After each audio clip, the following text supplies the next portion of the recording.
How you doing there? Welcome back to Babylon Talmud. Today we're studying Daf Nun Aleph, Daf 51 of Masechta BavaMetzia. Friends. Yo, friends. Today we're doing another like Mishnah to Mishnah kind of thing about Ona'ah. It's funny because the sugya is Ona'ah, but we're going to be speaking a bunch today about Ona, which is a mitzvah part of marriage. There's Ona'ah, and as part of the sugya of Ona'ah, there's Ona.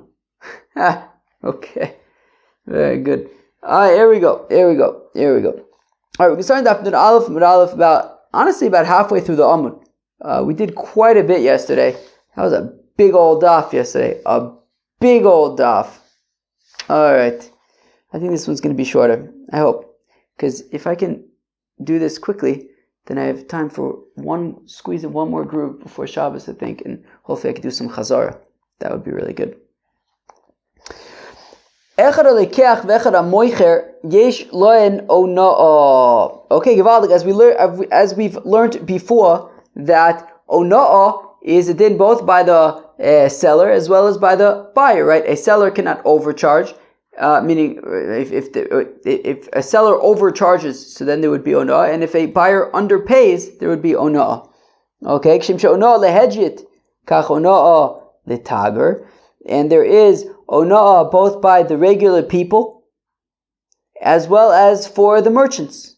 Both have to be concerned about, be careful with the halachis of Ona'ah. There's no Ona'ah when it comes to a merchant. Well, the Gemara is going to explain what that means. Misha hutol alav yado ale elyona, the one who is kind of the one getting Ona'ad. So the one who got Ona'ad is the one who sort of has more leverage. He's the one who kind of gets to call the shots of how things are going to be resolved. But to omelo tein li ma'osai or tein li mashi inisoni. Right? If he wants, he could say, look, I want a full refund. Let's just reset. Alternatively, he could say, look, let's keep the transaction, but just give me back the Ona'ah. Give me back the difference, the Ona'ah. So he makes the choice. Mino hane mile, says the Gemara. How do we know that Ona'ah applies both to the seller as well as to the buyer? Each have to be careful with the halachis of Ona'ah. How do we know this? We've seen this before. The Tanur Rabbanan that we learned in a Braise. V'chisimkru mimker la'amisecho al tonu. When you sell epis to somebody, do not do Ona'ah. So there you go. So there we see that a seller is not allowed to overcharge. Okay, so that means that make sure not to rip off a buyer. Nis'ana mocher minayin. How do we know that a buyer should not underpay and therefore rip off the seller? Talmud Lomar, the pasuk says, "O kano al tonu." It says, or if you're buying, do not violate the halachis of Ona'ah. V'itztrich limichtov loikeach, v'itztrich limichtov mocher. The Torah needed to teach both about the buyer and about the seller. We needed to learn both of those halachis individually. Because if we would only have the halachas of the seller, that the seller has to be concerned about the halachas of mocher, of Ona'ah, mishum de kimle bezavinte, because he knows how much he paid for it. He knows he knows that he bought this thing for $10 and he's selling it for $100. He knows that. Right, so meaning he knows that he's overcharging. But what about a buyer? Right, I was just at Shuk Machne Yehuda. I went to the fruits and vegetables monger, and he told me how much it came out to. I didn't, personally, I thought it sounded a little bit high, so I just, I asked. Sometimes they make a mistake, so I said, hey, this is the correct price, and he confirmed it was the correct price. So Givaldik, Seder, all good. But I didn't know. I saw a price. I was like, I have no clue. I don't know how much things cost. I mamish have no clue how much things cost. But I do kind of know that generally if I buy like vegetables, it'll be less expensive than if I buy fruits. Since like I didn't buy any specialty items, so it felt. Although it turns out that I think maybe those cherry tomatoes were maybe specialty items. Apparently that was the expensive thing there. But anyways, but the point I'm making is that I don't know. So honestly, like I paid that. I didn't know if it was a lot. I don't know if it seemed like it was a lot. Like I wouldn't know if I was kind of paying less than normal. So because the buyer doesn't know, doesn't know it, but the seller knows, how much he paid for it and how much he's selling it for. So therefore, maybe I might think that ona is a seller's thing, but not a buyer's thing. So therefore, we need lokim lebzavinte ema lo az hare rachman below sonu. So maybe ona doesn't apply to the buyer because of rachman lokeach, and if we would only write it by the by the buyer mishum de kokoni de amre inche zabanto koniso avamocher de avude kamovid da me inche zovin ovid. This is interesting. I can't say I 100% understand the logic here, but it is interesting nonetheless that when you buy something, you're actually getting something. When you sell something, you're not getting something. Meaning, if you think about the transaction, right? Somebody goes and buys a chair, right? You go to a chairmonger and you buy a chair. You just bought a chair. I don't know how much you paid for it. $100. You now have a chair for for years. I don't know. The chairs in this dining room, they've been here as far as I can remember. 10 years already. Hopefully they'll be there another 10 years. But why do I have a feeling that however much was paid for these chairs, that money is gone? And somebody went after work that day, bought some pizza, done. So when you buy something, you have something forever, or for a while. So the person who buys something actually gets something that'll last a long time. Buys something long term. The person who, in exchange for that, got some money that he then bought, spent on a piece of pizza.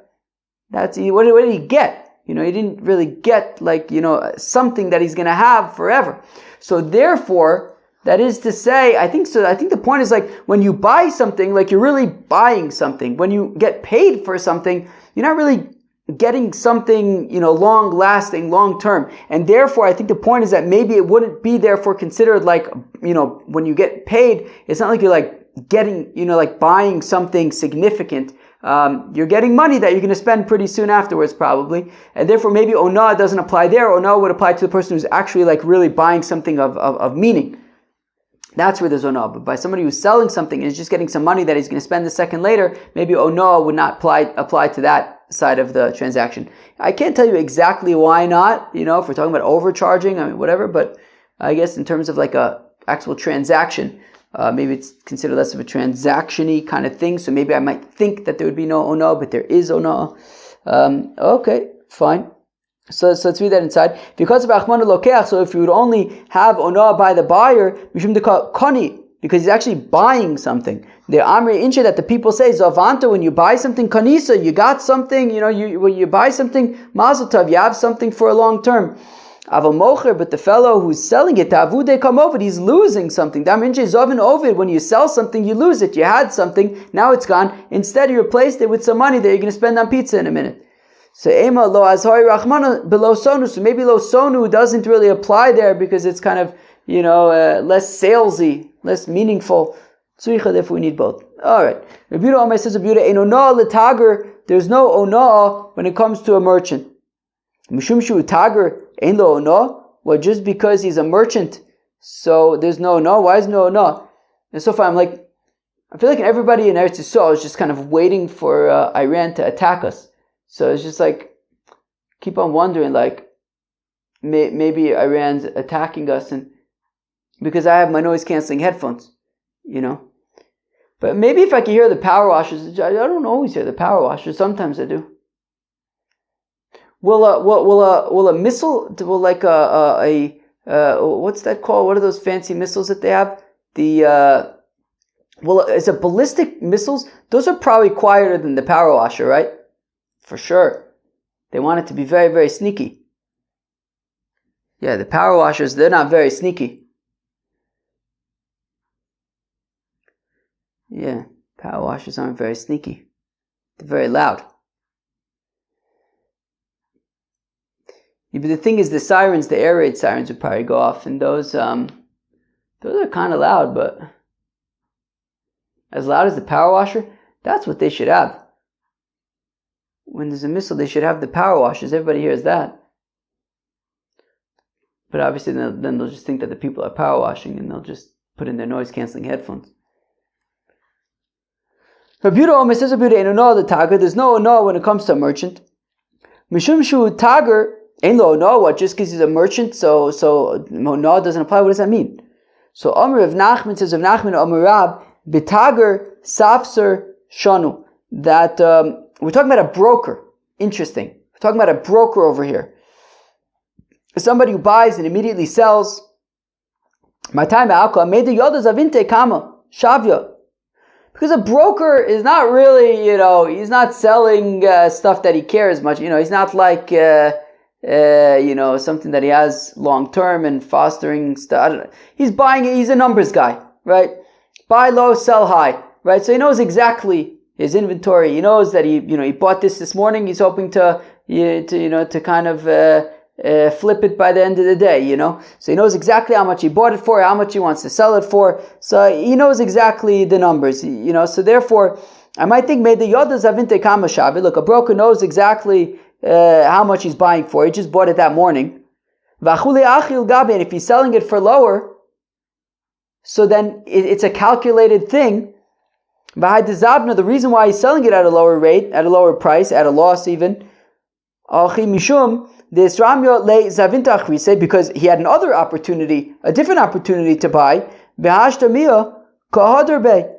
So meaning, what happened? He's a broker. He's a numbers guy. He knows that he bought it this morning for this much. He knows exactly how much he's selling it for in order to make a profit. If he sells it for less than that, it was a calculated move because he had a different opportunity to buy something more lucrative, and he needed some cash or whatever it might be. When it comes to a broker, you can assume that he's very on top of whatever decisions, sell decisions he's making, and therefore there wouldn't be, if he sells at a lower price, there would not be ona'ah. And if now he's coming back to you and saying, hey, and he cuts, gives you a sob story about how he sold it for too low, no. Hashta miya ha kahaderbe, right? Now he's deciding, okay, now I want to make a sob story, but he did it intentionally. He knew exactly what he was doing, and there's no over there. Rav Ashi Omer says, Rav Ashi, my ein litaga ono. What does it mean that there's no ono for a merchant? Ein bitoras ono. No, fakert. It means that while generally in terms of ono, if it's less than a sixth, so then it's there's mechila. Not so by a broker. Shafilu pachas michdei ono chozer. That even if he sold it for less than would normally, meaning the amount that he sold it lower, would not generally qualify for ona. It's not enough to be ona, but nonetheless, for him, by a merchant, it would be choser nonetheless, because, I don't know, I guess his livelihood depends on selling things at the right price or something like that. Tani Kavasir of Nachman, we have a Bryce supporting of Nachman, who says that when it comes to a merchant, everything is calculated, and therefore there's no ona because he intentionally sold it at whatever price he sold it. Rabbi Yehuda Omer says Rabbi Yehuda Tager in lo ona b'pnei shu baki, that there's no din ona by a broker, because I'm saying merchant, but when I say merchant now, I'm talking about a broker b'pnei shu baki because he's an expert, right? Ona, the point is when a seller sells something for too low, it's chaval. Wait, he clearly made a mistake. When it comes to a broker, he's an expert. He's a numbers guy. He knows exactly how much he bought for, exactly how much he sold for. There's not going to be no over there. Mishuhutal alav yodo al yonam v'chule. Okay, so whoever got ona'ad, so they kind of have the option. Do they want to get a full refund, or do they want to just get paid back the ona? So Mani Mas Nisan, who is the author of our Mishnah, Lo Reb Nosson v'lo Reb Yehuda. It's neither Reb Nosson or Reb Yehuda. We saw at the end of the daf yesterday, maybe while everybody's brain was all mushy, we had seen this brisa. Maybe let's read the brisa together actually. And Daf Nun Amud Beis. it says Tanya, about 10, 15 lines from the bottom. The last word of the line is Tanya. Tanya Kavasi de Rava, that we have a brisa supporting Rava. Ona'a pochis mishtus. So if you have ona'a less than a shtus, nikne mekach. So it's automatically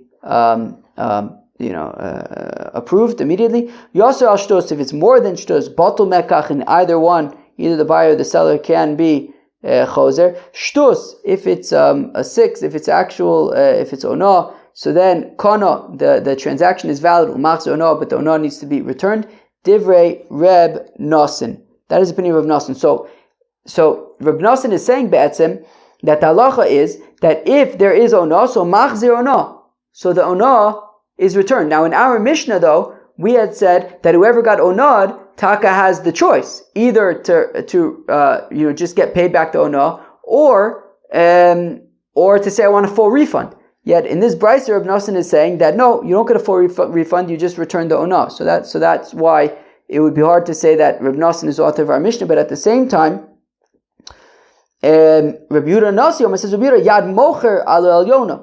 Reb Yehuda Nasi is saying that it is the mocher, it is the seller who has the sort of leverage. Rotze Omer Lo, if he wants, he could say Tainli Mikhi, give me back what I sold you. Otainli Masha Inisani, or give me back sort of pay me, add to the price that you paid, so that you're paying the fair price. There was there Kidei Sheira, the Tagar or the Krovo, and both by Ona and by Bitul Mekach, we're talking about within this window of Kidei Sheira. So it also can't be Rabbi Yehuda Nasi, because Rabbi Yehuda Nasi is talking about from the perspective of the seller, or not from the perspective of the seller. Yet in our Mishnah we're talking about from the perspective of the buyer, right? Ratza Omerlo Tainli Ma'osai, give me back, I want a full refund for what I paid. O Tainli Mashini Sani, or at least give me back the ona that I paid. So Rabbi Yehuda Nasi is from the perspective of the seller, yet our Mishnah is talking about the perspective of the buyer. So it's hard to say that our Mishnah is Reb Nasin, since Reb Nasin said specifically that the ona returns, whereas our Mishnah gives the option of either the ona returns or you get a full refund. And we also can't say that it's Rebbe, because our Mishnah is talking about from the perspective of the buyer, yet Reb Yehuda Nasi was talking about from the perspective of the seller. So back in the Gemara, Mishutal Olav Yoda Al Yona v'chulei Mani Mas Nisan. Who is the author of our Mishnah? Lo Reb Nasin. It can't be Reb Nasin. Lo Reb Yehuda Nasi. Neither Reb Yehuda Nasi. Reb Nasin. It can't be Reb Nasin, because Mas Nisan Katani Rotza, because our Mishnah had given options. If he wants, he can get a full refund. If he wants, he can just get back the ona'ah. Uvraisa lo katani ratza, but the brisa does not talk about he could do whatever he wants. The brisa says specifically that he gets back the ono.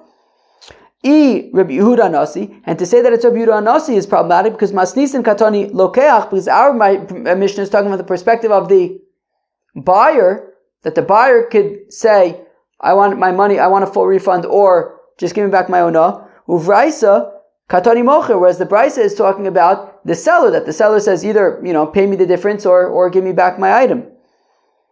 So Amar Balazo Ona Zo Enyudea Mishano. So Balazo says, Take, I don't know who the author of our Mishnah is. Rabbi Amar says, Rabbi La'olam Reb Nasin he. Our Mishnah is Reb Nasin Utni Nami Bibraise Rotza. And just in our Brisa, amend the Brisa to say that it means if he wants to, he can get paid back the ona'ah. Alternatively, he can get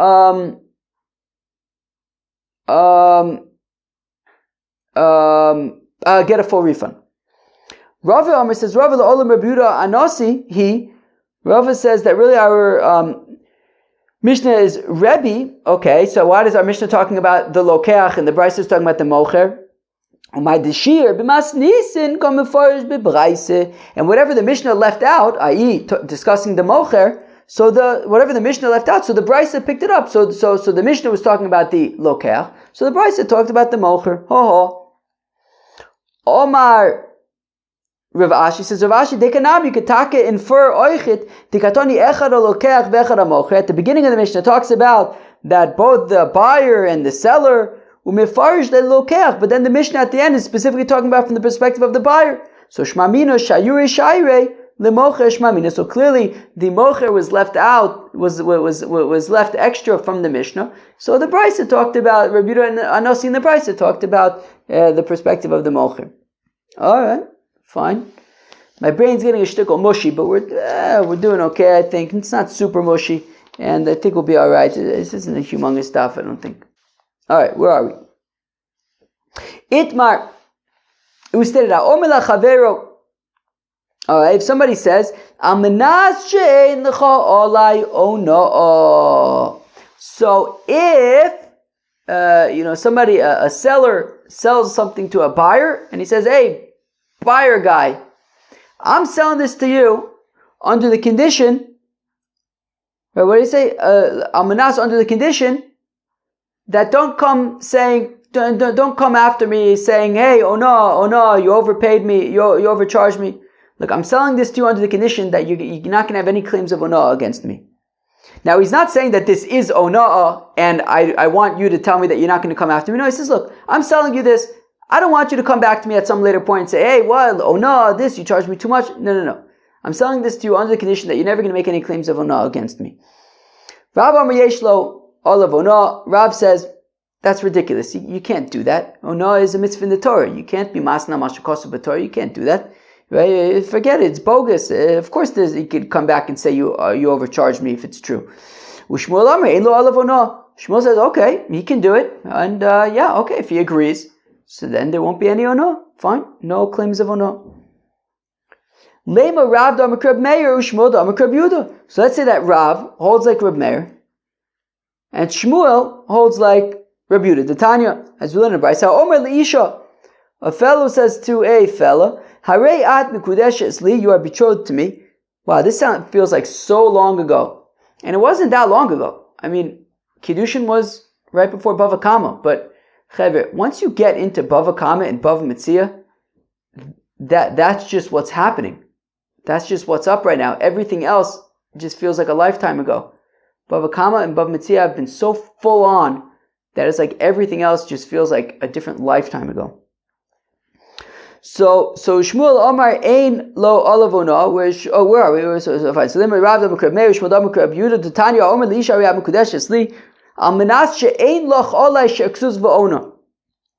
So you are Mekudesh to me under the condition that you will have no claims against me for clothing, food, and ona intercourse. So areizo miku deshes utno batul divrei Meir. So the kiddushin is good kiddushin, right?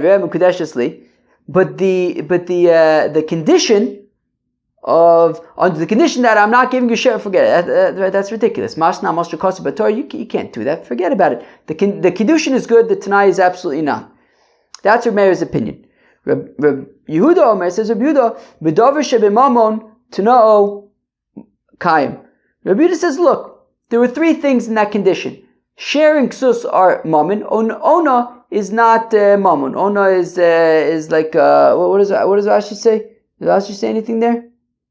I don't know. But ona is not considered mammon. Sharing ksus nitan lemechila v'arim machla aval ona she'itzara guf lo nitan lemechila.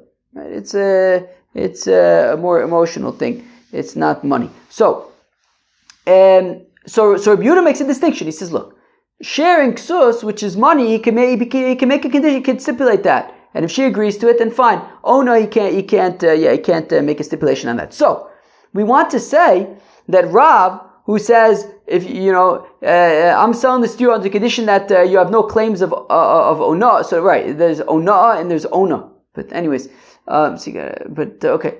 So Rav says, forget about it. That's ridiculous. So he's going to be like Reb Meir, who says, forget about it. That's ridiculous. Right? That condition is crazy. And Shmuel, who says, no, the condition is fine, is going to be like Reb Yehuda, who says, yeah, when it comes to mammon, it's fine. So okay, so fine. But now, both Rav and Shmuel are going to try to convince us that actually both Reb Meir and Reb Yehuda are on their side. Rav, Amalach Rav, Onadami afilu Rabbi Yehuda. No, Rabbi Yehuda would agree with me. I know that when it comes to Ariyah Mekudesh Esli Amanas She'ein L'Chadeh Sheksus V'Ona, he says that the Tanai is relevant when it comes to Sher Viksus. I get it by Davish of Mammon. But when it comes to, I'm selling this to you under the condition that you won't have any claims of Ona'ah, Rabbi Yehuda would be on board with me that that's ridiculous. Because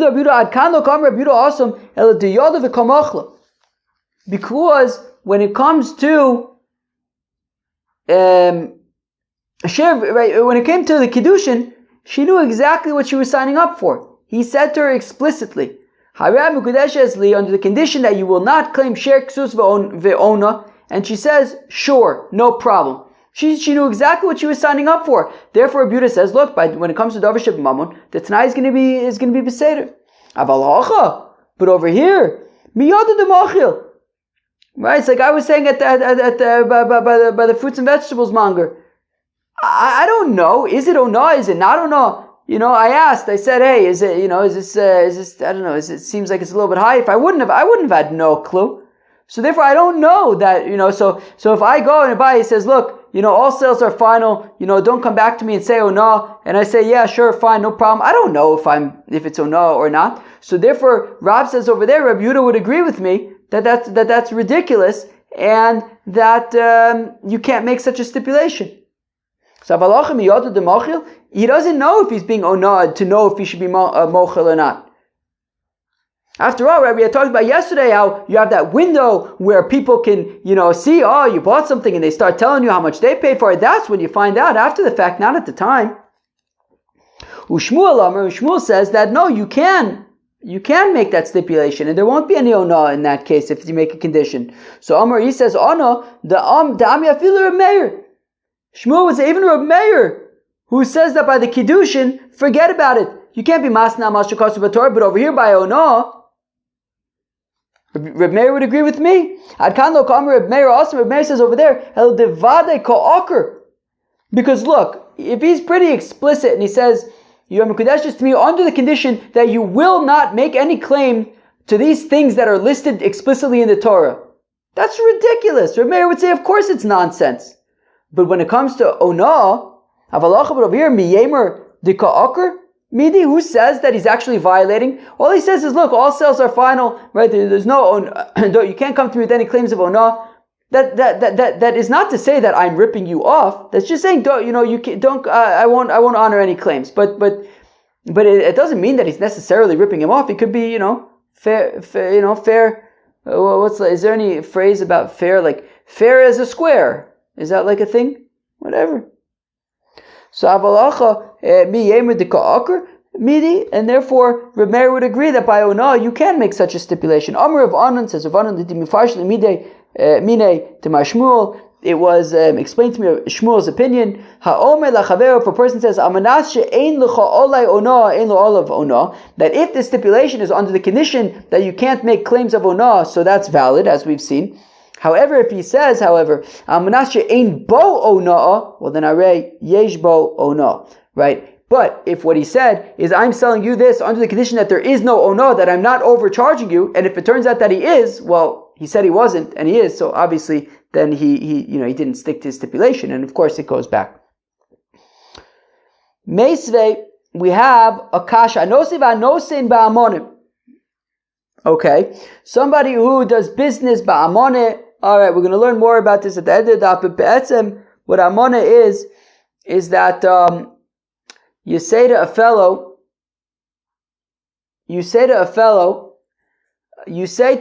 look, meaning you're sending him out because you trust him. You say, hey, look, I have some merchandise I want you to sell for me. I trust you're going to get me the best price I can possibly get. And he sends out somebody to sell epis for him. And he pays the person, a fee. We're going to learn a little bit more at the end what exactly these fees are. But, he pays the person to go to the market and sell on his behalf. And he trusts him that he's going to get him the best price that he can get. All right. So somebody who does business on trust, that he trusts somebody to sell for him and get him the best price. And if a person says to his friend, I'm selling you epis under the condition that you don't have any claims of Ona against me. Ein lo olav ona. There is no ona in that case. So now, interestingly, here we have a brisa. But up until now, we saw machlokas between Reb Meir and Reb Yehuda in the context of kiddushin and masna mashikosa b'torah. Here we have a brisa, and the brisa is saying that if a person says, I'm selling you on the condition that you don't have any claims of ona, it's valid. So who's the author of this brisa? According to Rav, he had said, no. Both Reb Meir and Reb Yehuda agree with me that when it comes to ona, it's bogus. You can't make such a stipulation. And yet here we have a brisa where we're saying that you can make that stipulation. So who is it? According to Rav, he says both Reb Meir and Reb Yehuda agree with him. So who's the author of the brisa? Right? So he says,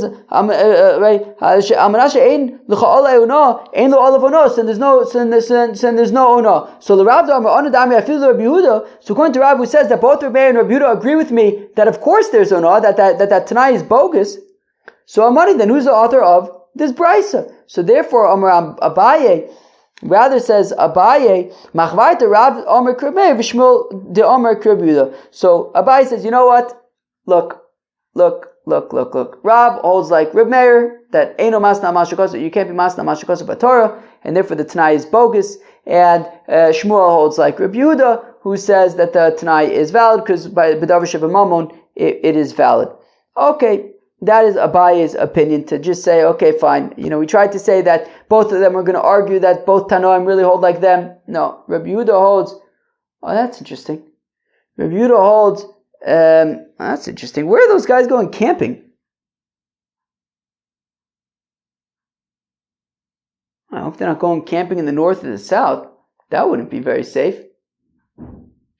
I bumped into a friend of mine before, right, and she said they were going camping. She invited me, but I said, you probably don't want me to come. I said, I'm just going to be finding people to learn with. Though I'm not a fun guy to have around, unless you like to learn.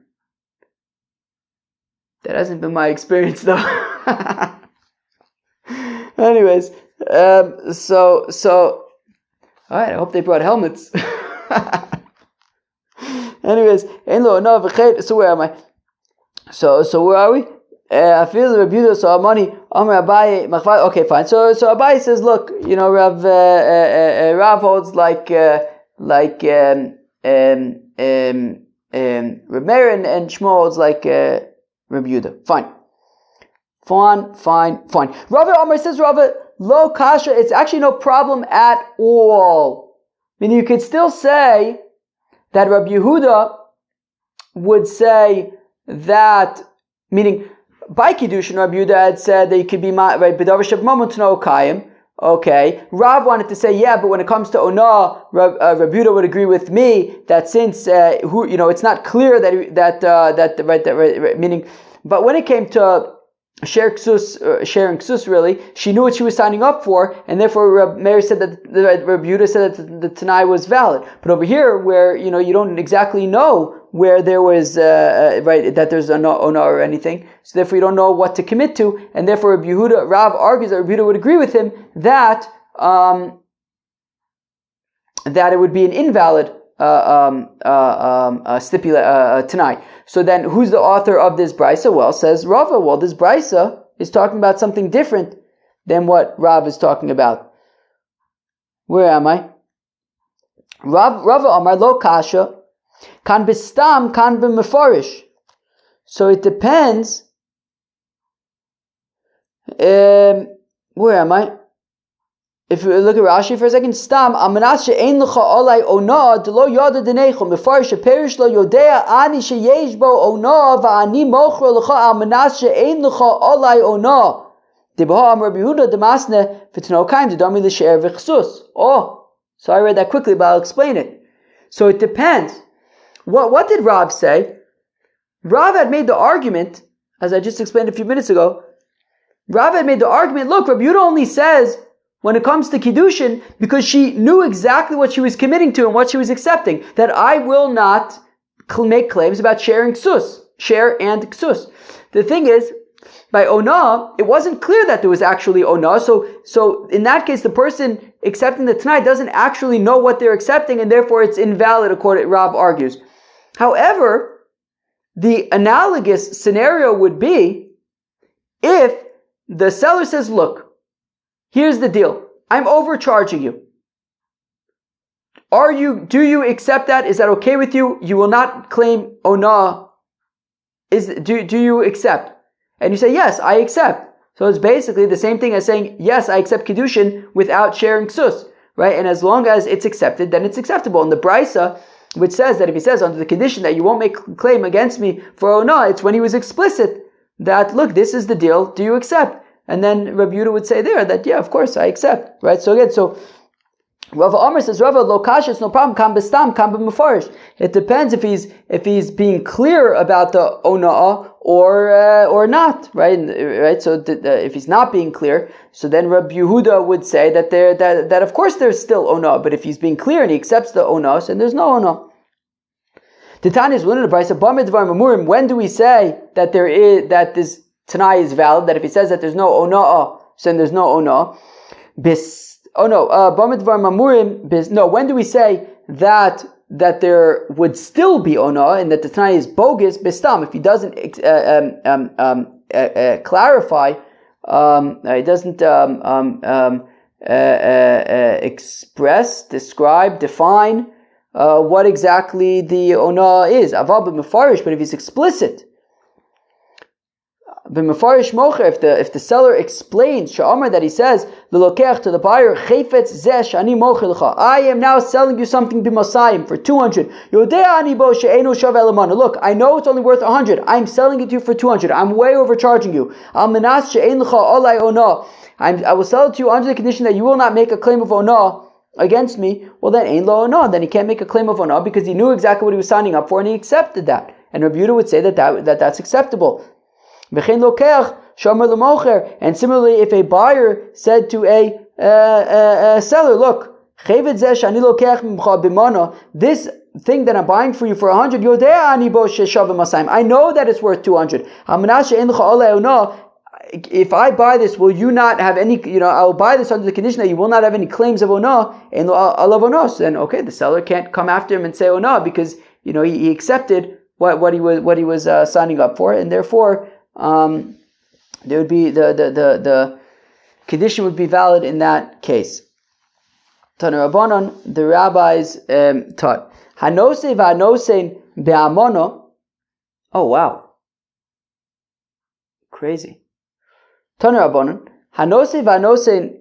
Oh wow, I didn't realize that. Oh wow. All right. Tana Rabbanon, Hanose v'Hanosein be'amono. Somebody who's doing business on trust, as we explained earlier, that he says to the messenger, look, I trust you to get me the best price, and I'll just pay you a fee, and then you get me the best price. Hareze lo yichashev es hara be'amono v'es hayofe b'shove elo oze voze be'amono oze voze b'shove. Interesting. So there's basically two ways that a person can make a deal with the messenger, right? One is the amana thing, that he says, look, I trust you, bro. I'll pay you whatever your fee is, but go out, get me the best possible price, sell it to me for the best price, and then and then the owner, gets the money, and the messenger gets paid whatever he gets paid. We'll see in a minute what exactly he gets paid. Now, so that would be amana. The other way that you could do a deal is that you could structure a deal is that the messenger buys it directly from the owner, right? That the owner says, look, let's make a deal. This is how much I can get for it right now. Why don't you pay me that amount, and now it's yours. Go out to the market and see how much money you can get. And if you can get more than what you are paying me now, make a profit. So it's yours. So those are kind of two ways that you could structure the deal. So what you should not do is the following. If you have 2 barrels of wine, one is a gewaldige barrel of wine that people will buy in a second for a good price. The other one is not an amazing bottle of wine, and it's going to take a while to sell off over time. So now don't do the following. Don't say, look, for this barrel of wine that's really good, you'll be able to sell it off in a second. Why don't you give me money right now? Pay me, this is how much I can get for it. Pay me this money right now. And then just, go outside and flip it. You'll find somebody to buy it immediately. But then hold on to that money. And now there's this other barrel of wine, which is not as good, and it's going to take you a while to kind of sell it off. Hold on to that money, And while, during that time, you could use the money, do whatever. I mean, ultimately, you're going to have to give it back to me, but, you could spend the money in the meantime.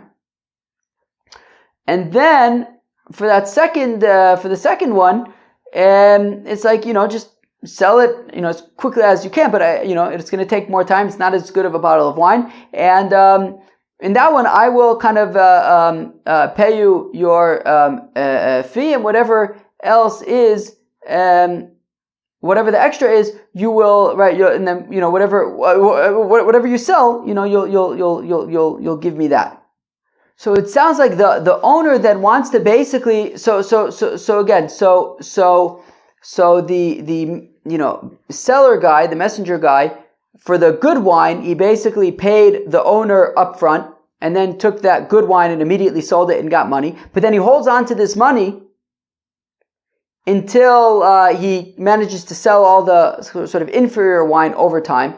And then once it's all sold, he will give the sort of messenger will give all the money in one lump sum to the buyer, to the owner. And the owner wants that this sort of benefit, if I understand correctly, which I might not, but what the owner wants is that this benefit that the messenger got from being able to use this money, during that time, that he didn't immediately pay it to the owner, meaning from the original good bottle of wine barrel that he was able to sell immediately, and he got this money, he didn't immediately give it to the owner, but he held on to it and he was able to use it during that time. Of course, he had to pay it back at the end. And then, at the end, he kind of gave back all the money from both barrels of wine at once, but he was able to get benefit from the use of the money in the meantime. So the owner wants that sort of benefit to count as his payment for the amana. That is not possible because Rashi explains that it's like a ribis, it's like an interest kind of thing, that basically he's returning this money plus this kind of extra benefit that he got is kind of being somehow thrown in there as well. It's like he's returning the money plus, I guess. So meaning, I guess he's getting this money and he returns it plus, I guess, somehow using the use of the money as payment for him also means that I guess he's like paying back not just the principal, but he's also kind of like forfeiting this additional money that he would get. So it's like, I guess he's paying that back to the owner too. And that's some kind of like ribis similarity kind of thing. Something like that. Right, because I guess he's giving back the money, plus also he doesn't need to, he's kind of forfeiting getting that extra payment, so he's kind of like throwing that in as well. So it's like he's getting back more than just kind of what he sold, the money of what was sold. Fine. So don't do that, okay? So again, so Tanarabana nosev anosim ba'amana, harezo lo yichashev es hara ba'amana. Don't have him sell for you the bad stuff be'amana, that like he will sell it for you at the best price and give you that money. And the good stuff that he'll be able to sell immediately, don't say, hey, just give me the price of it now, and then you can immediately flip it. Look, both barrels you'd have to have the same agreement for both barrels. Either both of them are be'amana, or have him buy both of them at face value and then sell them and keep the proceeds for himself. And in terms of nosim ba'amana, what do you have to pay him for? You have to pay him to pay the fee for the porter, whoever's going to be schlepping this stuff for him to the market, I guess. Schar gamel, also a camel rider.